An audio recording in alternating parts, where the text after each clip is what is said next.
Hello everybody, my name is Marlo and welcome back to Minecraft, where we are once again in the single player world here playing some survival, and at the moment we are currently in the village. You may be able to tell that from seeing some villagers and there's a few hmms in the background. So what I'm in the process of trying to do is actually get myself a mending trade. So there's a neat little trick, hello buddy, you can do with these villagers. So I'm sure most of you know, but I'll give a very quick rundown in case you don't.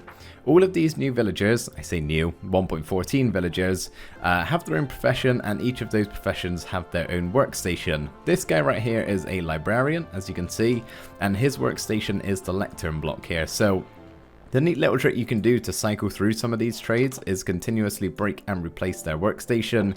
You can see he's just become a librarian again, his trades have changed. So basically, for the past 10 minutes, I've been doing this and hoping to get a mending book. Not going particularly well at the moment, so I'm thinking we're just going to return to this later on in the episode. I was really hoping that was it then. Or I'll probably just do it a little bit off camera, and I'll tell you if I get lucky. Damn. I should say before we get too stuck in with today's episode, I am a little bit sick, so if I sound slightly nasally or stuffy, that's why. I feel fine generally. I'm just, struggling to talk a little bit, so hopefully it's not too off-putting in the video. I will power through though, don't worry guys, I'll be able to do it, I'll be fine. Also, last week we hit 5,000 subscribers, which is just bonkers. I can't quite wrap my head around that many people wanting to watch my videos enough to click a button to get them in their subscription box. So yeah, thank you so much everybody. I seriously really appreciate it. And if you're not subscribed, you should do that if you like my videos and want to tag along. Only if you want to though, of course. There have actually been a couple changes in between episodes, mainly on the live stream we did last weekend, I think it was. The first of which is, well, bees. We have a lot more bees running about the place now. We started growing some birch trees over here, and little tip, in case you don't know, if you grow a, I think birch or oak tree within 2 blocks of a flower, there's a chance of a bee nest spawning on it. So that's what I've been doing here. So there's a few more, as you can see, placed around. And of course, inside those bee nests are bees, so that's how I've been getting the population up a little bit here. They haven't yet decided to fly far away into the ocean, so hopefully these guys stick around a little bit more. I don't think many of them, if any, actually live up here in our loft, but we also added in some flowers just so if they don't want to go too far afield, they've got these 6 ones right outside the hives. Of course, I will continue to breed them up and try and get our numbers rising once again, but we also did a little bit of landscaping further on around the river here, which we're not at just yet, so I'll cut to where we actually did some work.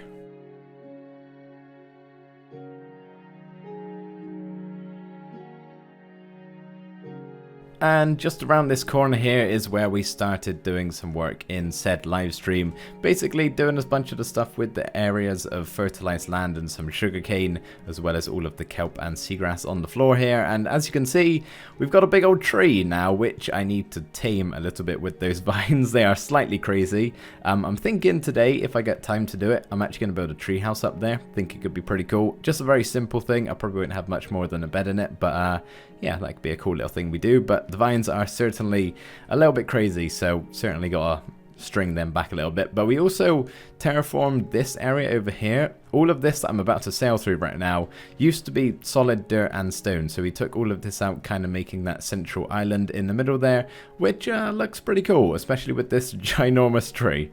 And then we kind of did a little bit more around here, leading up to our hole in the wall. Mountain hole in the wall. I don't quite know what to call this place. Mountainside house?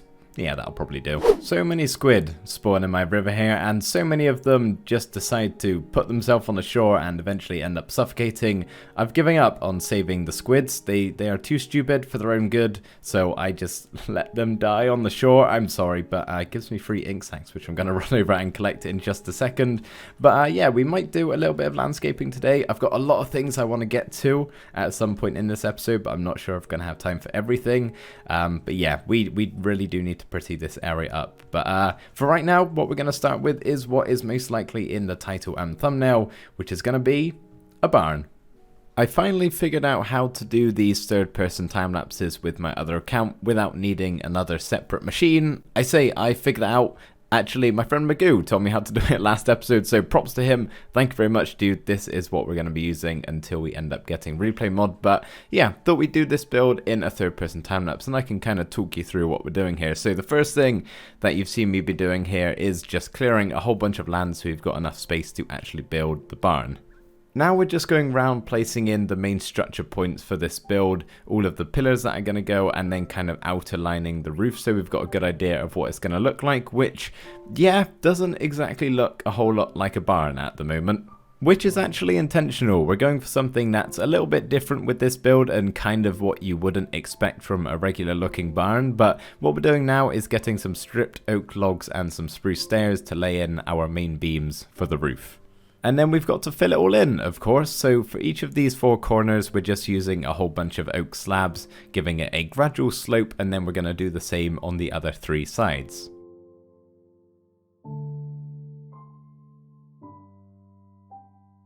For the other 4 sides that need filling in, pretty much the same thing, a whole lot of oak slabs, but for this bit we have a middle line of spruce trapdoors and stairs, just to give it an extra something.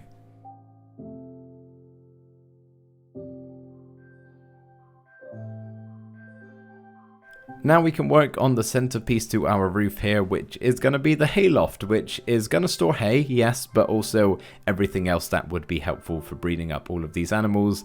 But nothing too complex for this one, very simple little thing, but I think looks quite nice. As far as the 4 corners for the wall is concerned, it's actually pretty difficult coming up with something like this that includes some sort of window when you're building on a diagonal, but this is what I've come up with. I think it looks okay. It could use a couple of improvements, but I'm pretty happy with it, and then of course we'll do it on the other sides.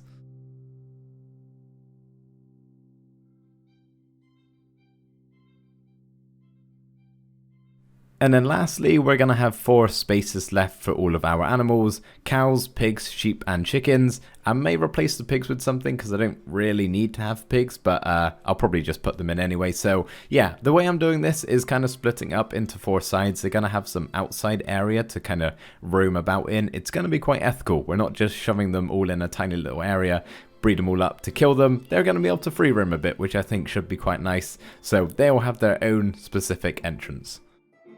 The barn itself is now all done. We've still got a bit of extra work to do, but the building itself is complete inside and out. So let me show you around here is what I've done. So I kind of explained it briefly, but pretty much, let's say this quarter right here is the chicken quarter. This is where the chickens will be able to come inside when it's nighttime onto their bed of hay over here, and then they'll have a big fenced off area where they can roam around in the daytime. I'll do that in a little bit. That's going to be quite difficult to do because I got to do some more terraforming and all of that. But yeah, chicken over here, let's say pig over there, sheep, cow, you get the gist, right? We've all got their little hay sections with some wood blocks poking through from where the hay is kind of brushed to the side. Got a bit of hidden storage up here and some barrels, which I'll probably make use of. And I've just kind of smoothed out a lot of this area because it looked kind of horrible before. So yeah, the ceiling is looking nice and smooth, I think, anyway. And I've also got a bit of hidden lighting here in the floor because it's very dark with all of these lanterns and torches. Many creepers spawned in here. None of them blew up, thankfully. But yeah, it should all now be above light level 7, which is what we need for it to have no mob spawns. I'll do another run around before I call it all done, but I think we are good. And yeah, that's pretty much all the downstairs. As I said, we still got the big outside area to do, but we'll get to that later. And as for the hayloft here, we got, as you would expect, a whole bunch of hay. You may be wondering, how did I get my hands on all of the hay in the hayloft and all of the hay for the bedding? Well, I found myself a microfarm tutorial from Mindstop, who I will try my best to remember to leave a link in the description. Just yell at me in the comments if I forget to do that, but I should remember. And this is it right here. It's as simple as it possibly gets. Not going to explain it because I don't really understand what's going on. Redstone, right? But it works really well. Let's actually quickly just kind of turn this down because it's very loud, but we flick this lever, find the corner here, and if I can just get the spot right. It is easier than this, I'm just a little stupid, there we go. And yeah, gets us lots and lots of wheat or potatoes or carrots or beetroots or whatever we possibly need. Oh god, don't get stuck in it, the piston like that. It's very difficult to get out of, but yeah, but just be careful. And we are actually going to be making some more use from that microfarm just in a little bit, because I need to do some trading, because if I can find the house, I think it's this one. I got really lucky. I don't exactly know. Hang on, how do I get in here? I always forget. Like that. Yeah, close up the trapdoors behind us. I got pretty lucky. I don't know what the likelihood of this happening is, but I'd say I maybe worked on this for 10-15 minutes in total. And I got my mending book for 26 emeralds, which doesn't even seem like that bad of a deal. I think I already have 54 emeralds, so yeah, we can already get a couple, and then I'm going to do some wheat, carrot, potato, and beetroot trading with a farmer I've trapped somewhere else in the village. And yeah, I'm going to get myself a couple of mending books. I don't know how well I'm going to be able to, or I don't know whether I'm going to be able to kit myself fully out, but if I can get it on some of my stuff here, that would be awesome.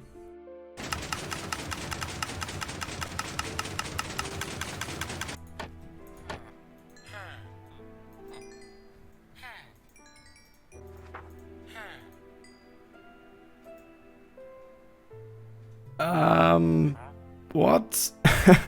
do villagers change their trades randomly, or for some reason? I don't know enough about these guys, but I just bought a sharpness 3 book thinking I was buying a mending book. There's 23 emeralds down the drain, plus my mending trade is gone, so... okay, good to know. I guess I'm back to breaking and placing the lectern.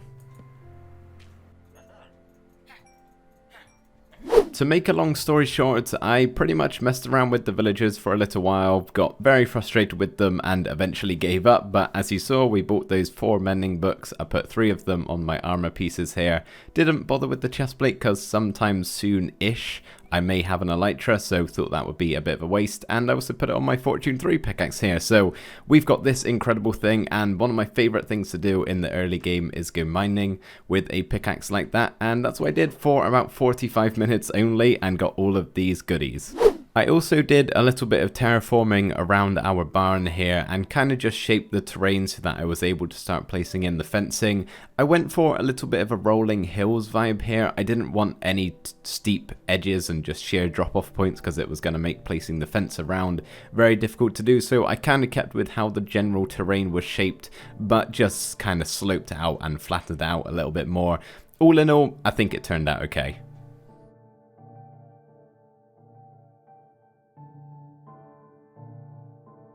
Those weren't the only 2 things we did in this rather large jump cut. As you can see, we've got a fence going all the way around the barn, and I actually kind of finished it up. I do apologise if you like seeing gradual progress and building on camera, but for a project of this size and the episode's getting on a little bit, I still want to do some other stuff as well today. I kind of needed to do it in one big go, so I think let's pillar up here and I can show you what I've done. Okay, this may not be exactly the best view. There's still another one round the back that you can't particularly see very well, but we'll go around and check that one out after. Maybe we'll just do the first 2 for here. Come to think of it, I could probably position myself a little bit better. Yeah, this is a little better. We can focus on these 2 for now. So this is going to be the cow pen and this is going to be the sheep pen. Now, with the actual terrain of the ground, you can kind of see a little bit of the pig and the chicken one over there. I've tried to do it in a fairly realistic way as to how the animals would actually be walking around all of this. So taking the cow and the sheep here, we've got the cows have messed up a little bit more. They're bigger than the sheep. They're going to trot up the ground more so than the sheep would. We've also got a lot more grass around here for them to nibble on. And yeah, just some big old stacks of hay bales and a couple of water troughs in each of these. Not too much going on in either of these, but yeah, should be plenty of room for lots of animals. And round the other side here, we have our chicken pen and the pig pen. These 2 looking a little bit different to the cow and the sheep, so I guess let's talk about the chicken pen first. So these yellow bits, by the way, are meant to be like seeds chucked out in little piles for them to eat. All of the animals have their own sort of food source. The pigs and the cows have their hay bales, the chickens have their seeds, and then the pigs have their troughs down here, but we'll get to them in a second. So yeah, just got not too much going on here. The podzol is actually meant to represent like mud, where there is no more grass at all and it's purely very muddy mud. So the chickens aren't really heavy enough to get down that far, so I haven't put any podzol in this one, only coarse dirt and path blocks, and yeah, looks pretty nice to terrain, I think. And then over there we have a nice little chicken coop, which actually I'll hop down afterwards and show you. Not a very good view from up here, but the pig pen, basically very, very muddy. We have some mud pits over there with a bit of brown concrete in. Just as something a little bit different to mess up the terrain even more so. We have our troughs, as I showed you a second ago, which is just some composters full all the way to the brim to look like there's a bunch of just random food junk in there from them to eat. Pigs aren't exactly fussy eaters, and yeah, this one is a whole lot muddier than the rest. But if we just pillar on down quickly, actually I'll come back and break this because I gotta jump into the chicken pen here. Yeah, you can see we've just got some coops, which are actually some horned corals. Looks a little bit like a nest. Obviously I've had to waterlog the slab underneath here. Not that they'll probably ever go up here, but I think it's still a nice little feature to add in their pen. The view from above is pretty cool. I've tried to do the whole fence going around the outside as a natural circle of sorts. I thought if I was to make it very symmetrical, it might look a little bit off. So like this, I think it looks much better. And now we have to actually go and collect all of those animals and breed them up a little bit. I haven't exactly done a whole lot of breeding at the moment, but we do have all of the animals in place for each individual pen, and I think it's looking much better now that we actually have them in. We do have the chickens over here. Let's hop down. I can show you them just to prove it, I guess. I am going to breed these up a little bit more, but not too many more. We're not going to have it like super compact. They're going to be able to have a free range life and very ethical until their actual demise. Not really going to care about the ethics of that. I'm not going to drag them off to a certain location just to do that. I'll do the usual of breed them up, brand new baby, and slaughter the mother there and then. It's a horrifying thing when you think about it, really, but yeah, for the most part they're gonna live a very nice life on this barn here. I figured I should update you on our villager situation over here, so forgive me if I've already said this in a video and you're now hearing it twice, but my general plans for this place is to redesign it entirely, make a whole new village from scratch, but also have it be somewhat functional. So I'm thinking we do some sort of fishing village or something. I don't know, I haven't really put too much thought into how this is actually going to look, but I want to have, you know, actual villagers we can trade with in here, but they're not just trapped in a 1x1 area consistently spending their life out like that. I want them to be able to walk around and interact a little bit, so that's my plan. Probably do that fairly way off in the future, but for right now I've kind of given up with keeping it nice and clean. I was doing my best to keep it intact, but as you can see I've already started messing around with segregating separate villagers so I can exploit them for emeralds, which I've actually done. I've got a decent amount here. I've got a big old carrot, potato, beetroot, wheat, pumpkin, melon, the whole shebang over there. I've got a big old area for just farming. I know I probably could have automated this in some way, but I quite like the grind that this includes. You know, I really like chopping down trees in this game and harvesting crops. I don't know why. It's incredibly simple, and my Fortune 3 axe is really coming in handy here. So I think what I'm going to do is exploit these two some more, get enough emeralds to basically obtain enough mending books to kind of really kit myself out here a little bit, and maybe I'll search for some other books in the process, like looting 3 would be very nice. By the way, what I mean with the whole Fortune 3 thing, if you don't already know, it will actually determine the amount of crops you get. So for beetroot and wheat, it will increase the amount of seeds you get from them, which really isn't very helpful, but considering carrots and potatoes are their own seeds, having an increased amount of that is being super helpful. So if we just harvest this one here with our hand, you can see only 3 potatoes, measly amount, but if we harvest this one with the Fortune 3 axe, we get 6, and it actually goes up higher than that. I want to say 7 maybe. So yeah, that has been honestly really helpful in this whole process. Same goes for melons, you get tons from them too. Oh man, that kind of hurts a little bit. That's a really good trade, 8 emeralds for a silk touch book, but I don't need one of them, and I've only got a limited amount of villagers in this village, and once you trade with a villager, they're kind of stuck with this, so this is probably going to hurt a lot of you, but I'm going to get rid of that, and I'm hoping for looting at the moment. Not kidding, this is like 5 seconds after that clip. A mending book for 18 emeralds, my other one is for 30 something, so yeah, I guess I have to do that. I mean, I can't turn down a cheaper mending trade, so I'm going to buy a couple of these, and then I will move on to the next villager I've got trapped underground, hoping to maybe one day we'll get looting. I've got too many emerald books? Mending books. I have switched through many mending, silk touch, unbreaking, whatever other good enchantment you can think of to get to this point here.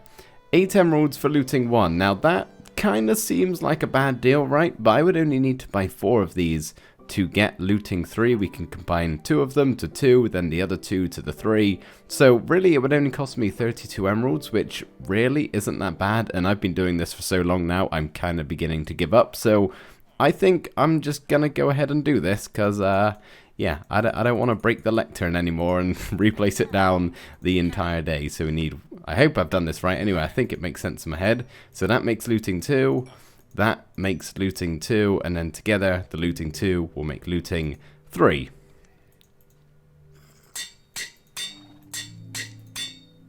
Like so. So last episode we built this mountain home slash hobbit hole you can see behind me, and a lot of you guys seem to really like it, so thank you for all the kind comments. But I also had a couple of people say something related to Mumbo and Grian building a similar thing on Hermitcraft Season 7, and I said in the video that the trend of these houses kind of gathered momentum about a month or so ago. Lots of people were doing them and I thought I'd tag along and make one myself. So no, I didn't copy them, and no, obviously they didn't copy me. It's just a very popular style that lots of people are doing at the moment. A thunderstorm has just stopped and I witnessed this guy right here get zapped into existence, and I'm not gonna lie, it was probably one of the coolest things I've ever seen in this game, just watching the lightning strike down there while the thunderstorm was happening right outside our giant window. It was very cool, kind of sad I didn't catch it on camera, but yeah, let's try not to go near him or he's gonna duplicate and try and kill us. But anyway, fast forward about 2 hours from the last clip and we are fully kitted out here, so all of our armor is, I think, as good as I can make it. I put mending on the chest plate just because I got mending boots galore now, why not? We got this super fancy axe down here, the best shovel I think, and a pickaxe here, soak touch, that's going to be my main one. And this sword took so much hassle to make. I basically just enchanted and disenchanted diamond swords over and over and over again until I got the sweeping edge enchantment. I must have done it, I reckon, about 12 to 15 times, so that was painful. And the only thing I'm missing on this bow is actually punch 2. All of the skeleton grinding I've been doing, for some reason, none of them want to drop a single punch 1 book, or bow I should say. That's all I need to have fully completed full set of diamond armor, tools and everything best as I can possibly want it. So yeah, I will get that at some point, but really it's no big deal. I just kind of want it for completionist's sake, really. Anyway, exiting out of our mountainside house here, trying to... Oh, hello, trader person. Trying to avoid that guy over there. Squid, don't touch him. He'll explode. I want to quickly, before we end off the episode here, well, pretty much, I want to build a treehouse in this tree. I don't know how it's going to go. I have no idea what I'm going to make it look like, but I'm going to give it my best shot and see what I can come up with. Believe it or not, I have managed to hide an entire treehouse within these leaves here. You may have noticed this trapdoor I'm currently looking through. I've gone for a very hidden field for this build. I didn't really want parts of the house to be like sticking out through the leaves, so instead we've just got a few windows so that you can look out through the surroundings, and if you were sailing on by in the river, you wouldn't really think much of this other than it's just a normal tree, but if you look closely enough, you can see some of the windows and some of the details through the leaves, which I think looks quite nice. But yeah, in here, super cramped, super cozy, but you guys know that's exactly what I like in a build. And let me just show you it from the outside in case that view before wasn't good enough. Yeah, you can barely tell, which honestly I kind of love. Anyway guys, that is going to be where we end it off for today's episode. As you can see, our animals are down loving the free range life in the barn. I think this pig loves me. He is maintaining some serious eye contact there. Do you just imagine me as one big carrot? Probably. So yeah, I breed them up a little bit more, and I love how this looks. I hope you guys do too. Apologies for the villager ignorance. I've still got a lot of stuff to learn in regards to that. Feel free to shoot me some advice. I don't know particularly a lot of stuff about villagers, so I would be very thankful for that. But yeah, guys, thank you so much for watching. I hope you did enjoy the episode, and I'll see you next time. Bye for now.